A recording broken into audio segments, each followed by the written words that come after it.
four factors that have come out so strongly, which I suppose are articulated in the trust equation, are a couple of which are quite rational and two which are more emotional.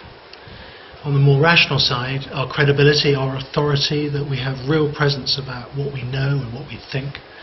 Our reliability, that we're very dependable, and that can be put at risk by the busyness that we experience day to day.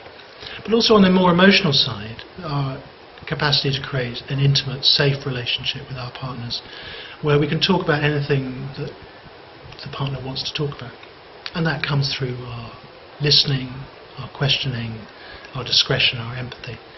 But also our sense of where the focus is. Is the focus on me and my agenda, or is it focused on the other? And I think what has been so strong in this group is a recognition that this group of HR practitioners have very high intimacy skills, but also want to go to work a little bit on their sense of focus on the other, real curiosity, standing in the shoes of the other, really understanding the business issues. So it's been those four ingredients. The point about limitations and constraints, about becoming really outstanding trusted advisors, is that it's so important for us as we take what is a life's journey to be an outstanding trusted advisor, is that we're putting the spotlight both on our strengths and what we want to amplify, but also on some of the things that hold us back. Two or three themes that have come out from our discourse and conversation about constraints has been, one, to do with our real standing in the shoes of our partners in terms of their business issues, their strategic issues, really communicating on the basis of their language and their perceptions.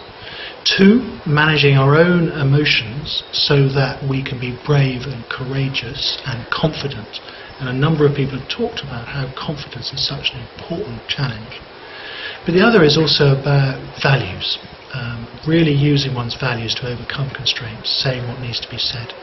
So those are some of the three things that we've heard about, both in terms of constraints, but how people are dealing with them. Perhaps there's one other which I should have mentioned, which is a lot of people have talked about listening, about what gets in the way of their listening, because in trusted advisor relationships, being an outstanding sounding board for the other is hugely important.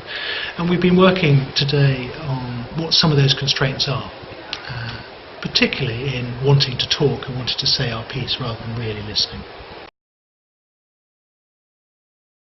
Well, there are two things I'd like to point out from this workshop about the relationship between trust and influence. One is we've been exploring how we can often get it wrong around the relationship between risk and trust. We think we need trust in place before we take a risk, but it's actually the risk, expressing a strong view, really listening, not talking too much, those sorts of risks, being courageous, which actually build trust most quickly. And that's what gives us influence quickly. The other thing about influence, we look at it the other way around, is that the research on influence, say from Professor Cialdini, The Art of Persuasion, suggests that the notion of generosity, the notion of reciprocity is so important.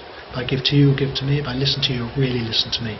So we've been exploring those foundations of influence, having knowledge which is scarce, having a sense of authority, having a sense of really contributing, which really helps here. So those are the things we've been exploring.